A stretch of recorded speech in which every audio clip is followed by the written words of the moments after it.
Hey guys, welcome back to another tutorial video. So in today's video, I'll show you how to fix Instagram story music not working.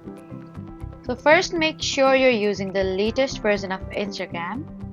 For that, you need to open App Store and install any available update. Next, check your internet connection and you need to make sure it is stable. And if it isn't, then try switching between Wi-Fi and mobile data. Next, close the Instagram app completely and then reopen the app.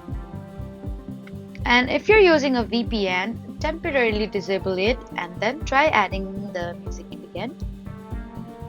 You can also try searching for a different song since some music may be unavailable because of licensing restriction in your region or for your account type. So that was it for the video. Please do not forget to like, comment and subscribe for more helpful tutorials. Thank you for watching.